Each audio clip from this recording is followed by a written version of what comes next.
Because it's a beautiful Monday, you're welcome to Punch Sports Extra. What exactly do we do on this show?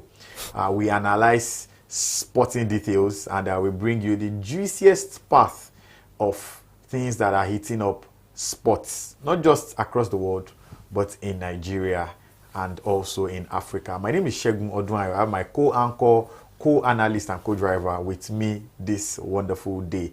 Abiodun Adewale is here with me. Abiodun, good afternoon to you. Of course, good afternoon. And it's lovely to be with you guys again. Yeah, it's lovely to be with you guys again. And how do we begin today? We begin with the front page of our darling Punch Sports Extra. And what is extra on the front page this morning? Can the Super Falcons repeat the feat, the World Cup feat at the Olympics, the feat of last year, August, where everybody, football-loving fans, were enjoying what was happening under Coach Wardrum. Biodun, let's begin very quickly with that. Of course, we all know the Olympics hits us this week. Yeah. The girls will be playing on Thursday. Group of death, they call it.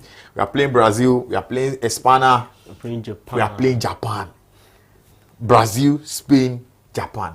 Can we do what we did in August? You know, from the moment we were battling with South Africa to qualify, the three countries were already waiting in the group because the draws were already done. And everybody felt like, okay, even if we didn't qualify and if South Africa go there, they are definitely going to come back. But it's a tournament and the belief system will grow by the day. And Super Falcons, it's been a year. This time last year, we were rooting for them at the World Cup. At the World Cup in Australia and New Zealand. Yeah. But sincerely, what the caliber of opponents they faced at the World Cup is not the same as what they will be facing this time. So it's a question of the mind, especially for the girls themselves and for Coach Randy Wardrum. Yeah. They have a lot to do. And good enough, it's a 3-group tournament. And 8 teams will be going into the next round. Yeah, so the third guys, So it means they might still have a slim chance. Bad as it bad. Make me get 1 point or 2 points. But champions of the world, Spain, Japan, Asian champions, football powerhouse, and football powerhouse Brazil, who will also last played in 2008 when we featured at this stage at the Olympics. So it's a tall order, if you ask me. But like I said, that question is a question of the mind for the ladies. How motivated are they? How inspired are they by what they did in Australia and New Zealand? So let's see how it goes. But we definitely have, I think we have the bunch of players, we have the caliber of players, and we have the quality of players to pull up a surprise. So that is what we should be clinging on to, pulling up a surprise, not reigning supreme in that group. All right, you know, what is beautiful is that the last time a Nigerian team played at any tournament, which was at AFCON, just in January, a few months ago, many Nigerians were not too hopeful going into that tournament.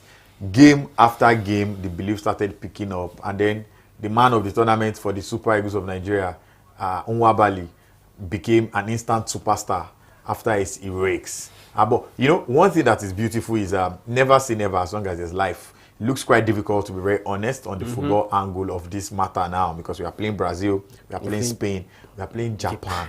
So how do they expect us to make it out? But the girls are strong on social media. You know, they've been training, we've been seeing pictures, and if anything we saw in August is to go by, perhaps we are in for surprise. All right, very quickly, we move over now to the man that is trending at the moment, fit and in form, like his coach has said he is, but he didn't play in their last game.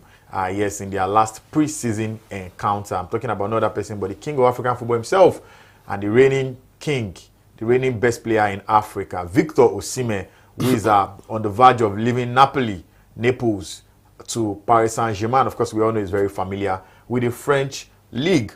Biodun, a lot have been said. So much water had passed under the bridge. Finally, it looks like Victor Osimhen will be moving to a big club this time around. A big club in the sense of a big club. And perhaps you'll have time to, you know, have a better career.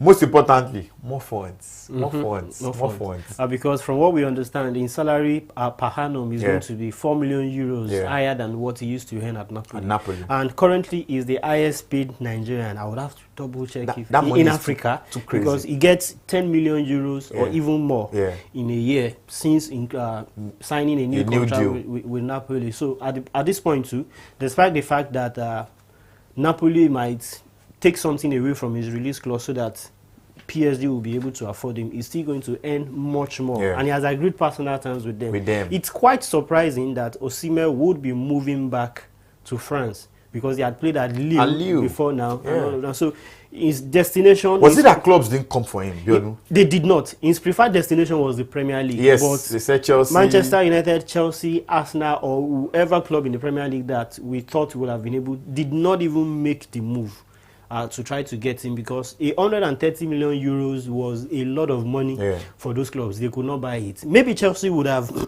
tried to do business. They've signed 7 players this summer already. But the moment Enzo Maresca came into Chelsea, plans changed and all of that, and they began to get some legs from Leicester City especially and some other players like that. So it didn't look like Osimhen fits their bill again. And for Manchester United, I would always say it, if Manchester United were ever going to get Victor, they would have done it since last season before going for Rasmus Højlund and all of that. And even after buying Højlund was like a third option for them because the striker that United would have ever wanted is still Harry Kane. But they couldn't get him last season. He was heading out. Daniel Levy was never going to allow him to strike such a deal. So even as difficult as it was for Man U to get Kane last season, they wouldn't still have gone for Osimhen still. They wanted Kane or any other option. So it was difficult, and they've been very shrewd with their business since this man came on board. Sir Jim Ratcliffe. So it didn't look like they were going to cough out that kind of amount of money to bring in Victor now. When they have Højlund, who is 20 and a few 21, still has to get used to the Premier League. Get improved with the club and all of that. And for Arsenal, a lot of their fans are expecting that they should buy another striker. They just didn't look like the team that will do business. But PSG and Saudi clubs were the only team that showed intent. And PSG already threw 200 million at Napoli for Osimhen and Kvaratskhelia. But PSG will not do that kind of business. They wouldn't even let the two Napoli didn't even want to sell Kvara. So as much as they wanted to let Victor go, not Kvara. Let's talk about Victor. And now we understand that PSG must either sell a striker or two as well to accommodate Victor up front and also to be able to raise some reasonable amount of money. And Napoli could get as much as 3 players from PSG in the same deal as well. So let's keep our fingers crossed for the rest of this week. Talks should get to advanced stage, and hopefully we'll get his medicals done. And once that is ticked, at least he will definitely get trophies.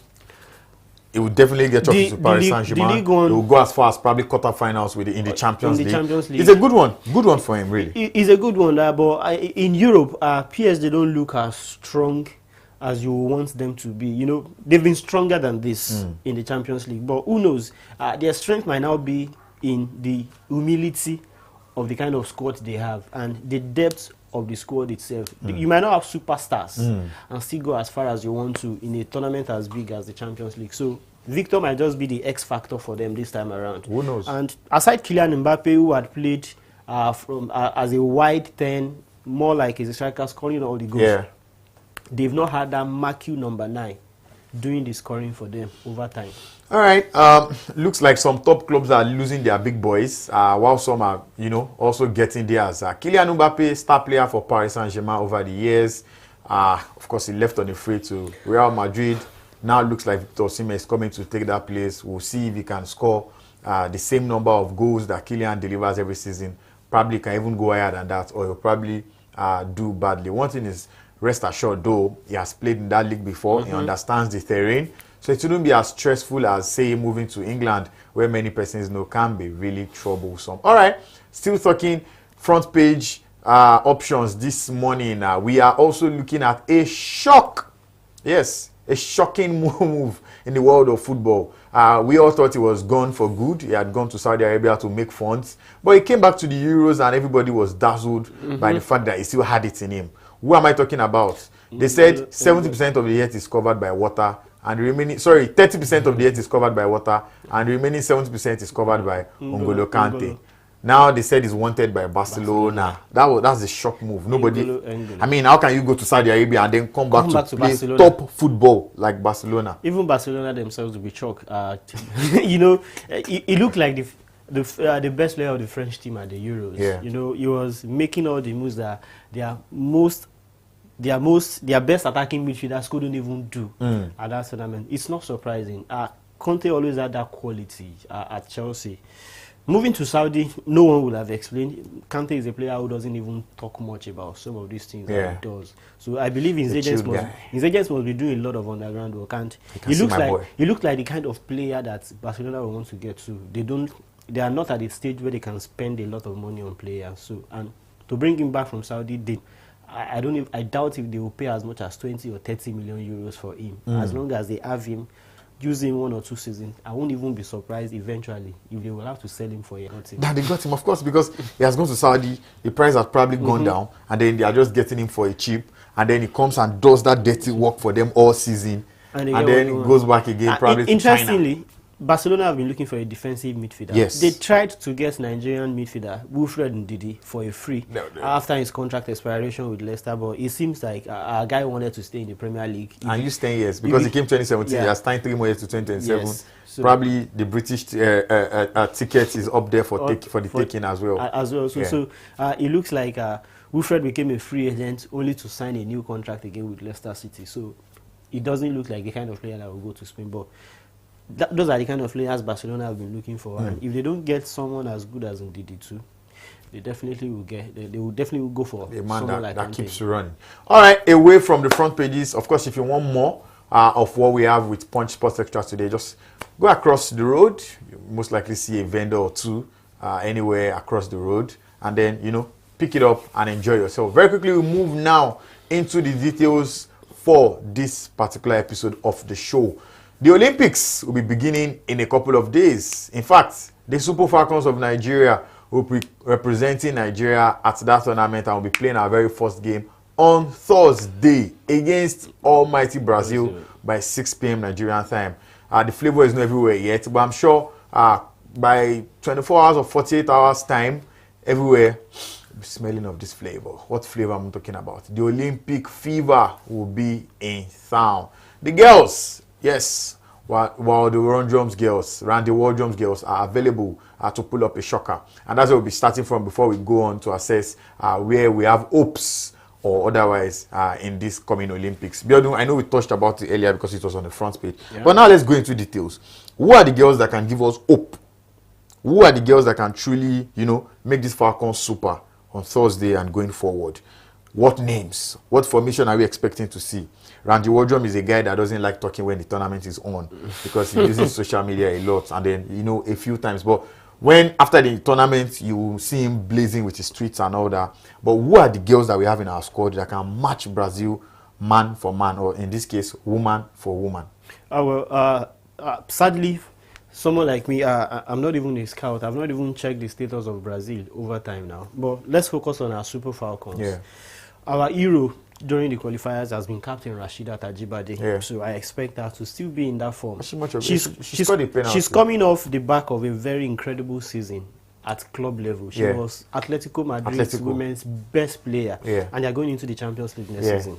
So good. She's carried the team throughout the qualifiers, and she will continue to do that in France. Our best player so far in Europe among the Super Falcons has been goalkeeper Chiamaka Nnadozie, without a doubt. So even if everything is going wrong at the back, in the middle, and in the front, we are rest assured that we concede as much goals that will put us behind in the game. So it's as good as much as we concede, we might just be able to score as much as that too. So we are rest assured that we have someone like goalkeeper Nnadozie. But generally speaking, Randy Wardrum has only 18 to 20 players to pick from, and it quite limits his option.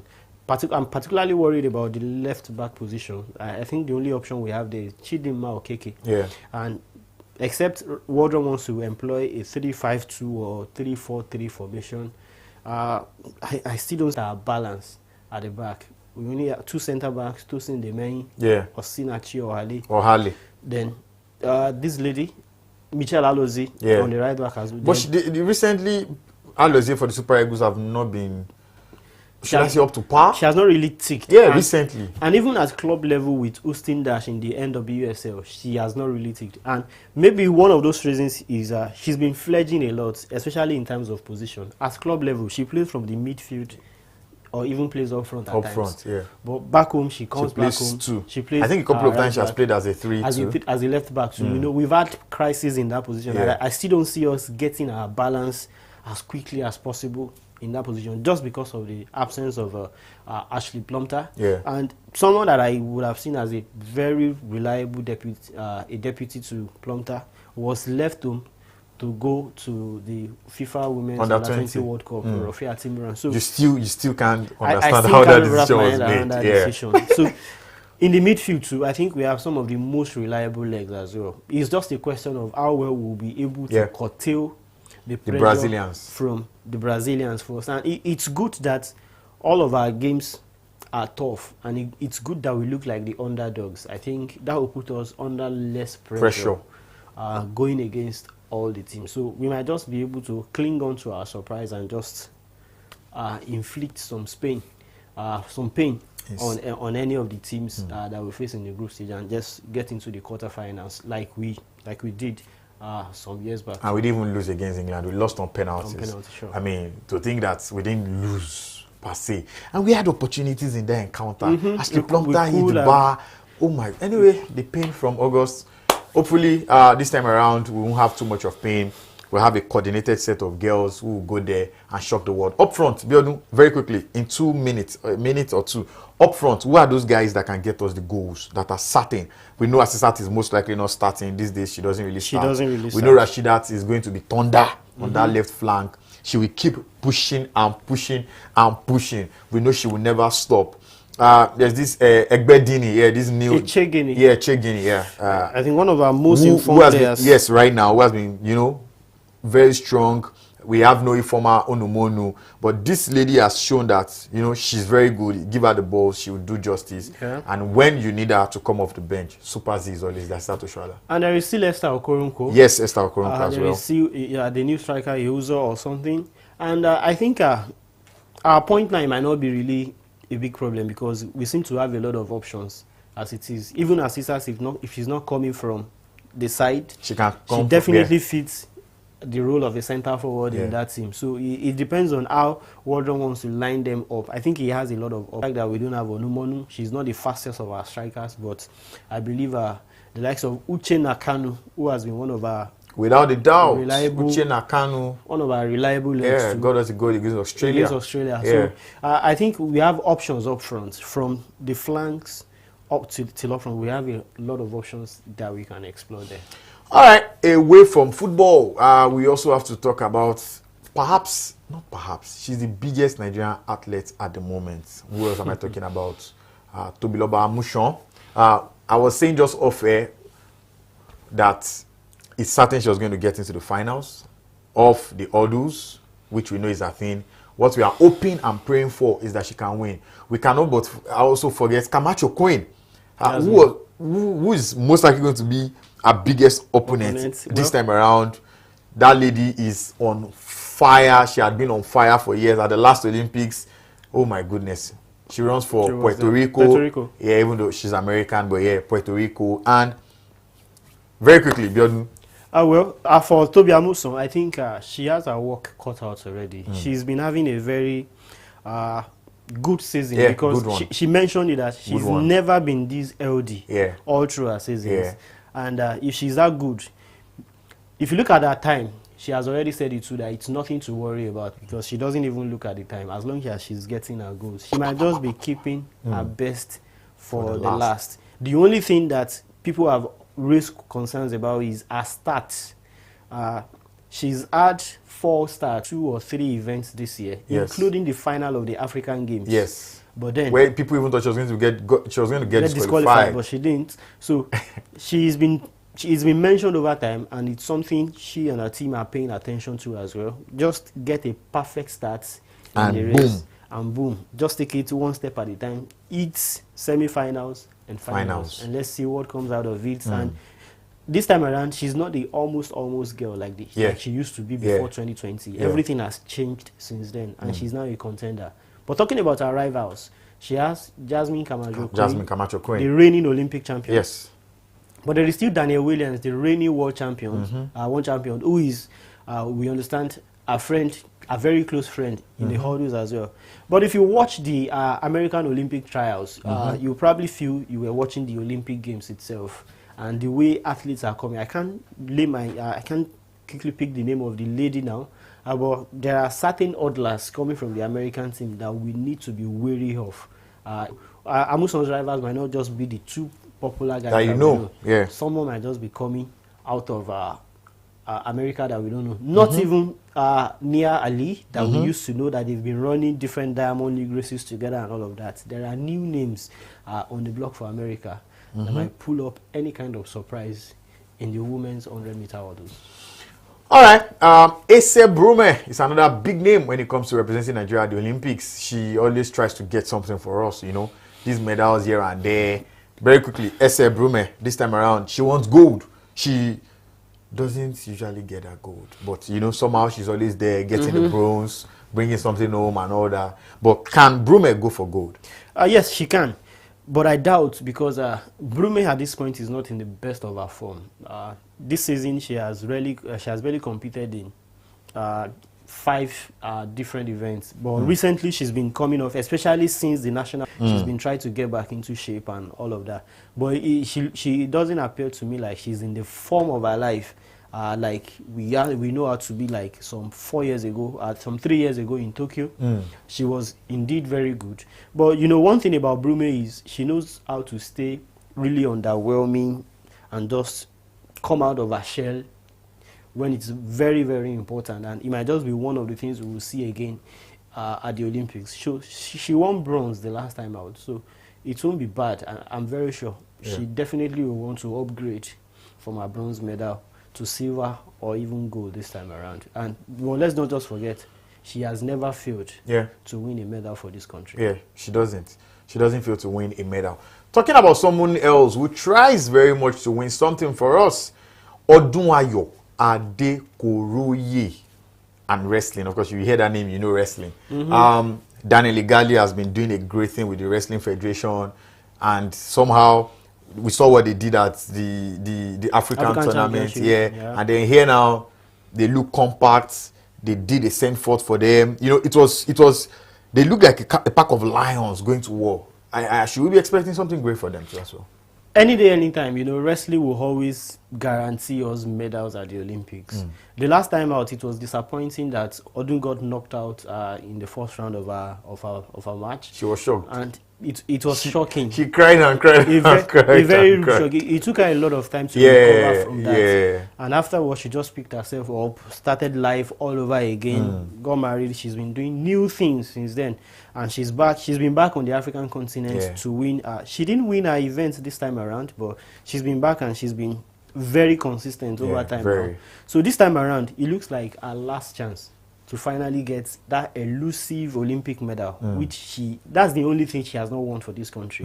So it looks like she's having her last dance on the mats, and I'm very sure she will be putting everything to it. As someone that is very attached, as someone that apparently is very attached emotionally, she will be connecting a lot of things to her appearance at the Olympics this time around. She lost her mom late last year, and then she was really emotional. She's been at tournaments that she has even got the news of losing someone too. So I think she will be putting in a lot of emotions into this, and it will be so nice to see her come out with a medal. And let's see the long list of dedication she will be doing this time around. It's been a long way coming for her. Yeah, long way. And believe it when I say it's not just her, many other wrestlers too. At the end of every tournament, they try to quit, but there has been one reason that has been keeping them. The factor of having Purity Aku as a coach, who has been be able to keep them on the mat and just give it one more try, keep going, keep going. And I'm very sure as soon as she ticks this box, she might just be having a last and saying goodbye to the event and try to focus on the coaching job she has in the US. All right. Talking about the Olympics still, we can't but talk about Aruna Quadri and table tennis. He's still there. big man on the continent, you know, tries to get something out of it every time. But on that Olympic stage, I think it looks like that for every superstar out of Nigeria. You know, the only medals we've tried to win that we've won convincingly at the Olympics are in athletics. And in athletics, we should be one of the best in the world because of the DNA and the genetic makeup of our guys. We are that good. Yeah, we are that good. We are not just harnessing it. We are that but good. for every other superstar that we have in other sports, it's been almost for them. And it's not surprising because there is a level that we have when it comes to tournaments like events like table tennis, badminton, taekwondo. In fact, the three events that I've mentioned, and boxing as well. Boxing used to be our strength too. But the last time we won a medal in boxing, I can't even remember. It's been way long before now.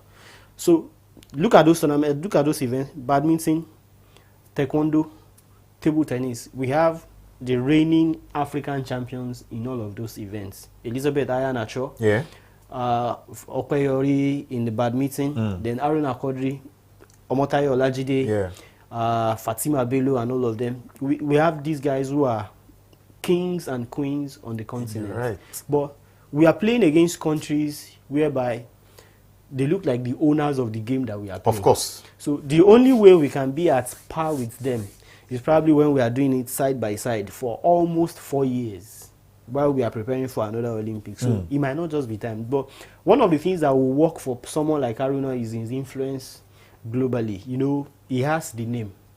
He has the capacity. And like they said recently, he has missed some tournaments recently. And the excuse is that the biggest thing for him this year is the Olympics. The Olympics. So he's probably reserving. And from some of the comments that he has made recently, he really cannot promise anything. Because like he said too, in Rio 2016, he got to the quarterfinals. Yes. He couldn't do the same in Tokyo 2021. Yes. But this time around, he will just be hopeful that things are better. Every athlete definitely wants to go there and win. So, but for all the superstars, for all the African champions that we have in certain events like table tennis, we are competing against some of the best of the best. Of the very best. So it becomes difficult for us to rub shoulders with them. For us to do that, we'd have to probably align our program with them and start doing it from now. Then let's go back again in 2028. All right, we have a top girl, very top girl in athletics as well. One of the best guys we've had this year and in recent time. 200 meters. When you talk about 200 meters, you must mention her name now. Favour Ofili, doing great things in the United States, and people are saying perhaps this is the Olympics of Favour. This is the Olympics that Favour Ofili will own. And, you know, be the Toby Amuso of this set and say, this is my Olympics. Well, I hope it favors her. You know, if you look at our athletics team generally, they are mostly, except for the likes of Toby, Brume, and all of that, they are mostly set of guys that we took to the World Under-20 Championships in Nairobi 2021. They are guys that have graduated. Favour was one of the stars of that event. The same thing with Udodi Ounzurike. The only person that is missing is this 400-meter girl. Imabong, the girl from Akwa Ibom State, she's in college in the US, but she came for the trials. She really didn't. She wasn't as eat her form. That's the only person that is missing. But for Favour, there is something special about her. Ever since she got into college, you know, she's been eating it gradually. And if you look at the styling way she has qualified for the events, for the 200-meter event, it's been superb. So all eyes are on her for what she will do. And I'm particularly looking forward to how she would also bring that into the women's 4x100 meter relay, which looks like our best and our strongest team. But individually, I think she should be able to do something, considering the fact that the Olympic champion is out. I was going to say that. But Mama Shelley and Fraser Price is still there. I agree. There are so many. There are so many other contenders there. But Favour, she's coming of age. This might just be her time soon. Let's see how she grabs it. It's sad that what's her name? Her name escapes my head at the moment. 100-meter champion, 200-meter champion, double Olympic 100 and 200-meter champion. Ellen Thompson era. Injured, unfortunately. I was just, coming to work that day when I saw her message on social media that she tried to be fit. Unfortunately, I felt so sad because we were hoping she was going to do an Usain Bolt, meaning 100 and 200 twice, and probably doing it this third time. Has not been the best of times for her because of injury. Unfortunately, my producers are saying it's time for us to go. But one word very quickly, our 800 meters guy, the Edose. king of 800 meters, has said, "Watch out for me." Edose. Very quickly, Biodun. Should we watch out for him, or he will be the one that eventually tell us, "I'm sorry"? No, you know, for someone that is coming into an unusual event for Yeah, Nigeria, yeah. there is so much at stake. There are not so many names in this country as far as that event is concerned. So it's going to be All right. a landmark for us. All right, the Olympics is here in the city of love. Light is about to shine, turning their eyes to Paris, and obviously and hopefully we'll be getting the very best of sports at its very peak. Yes, at the optimum, at the zenith, at the maximum. We'll be getting the very best. The minister has come out to say there will be no funds problem this time around. Thousands of dollars will be given to guys that can come home with gold, silvers, and bronze. I mean, in dollars now, I think the list will be collecting $3,000 for bronze. Yeah. So it's going to be a good time. No funds problem. Let the boys and the girls get to work and come back with glory. That is all we can give you guys on this show because of time. My name is Shegun Odwai, and remember, everybody, I'm saying stay out of trouble. Have a blessed week. God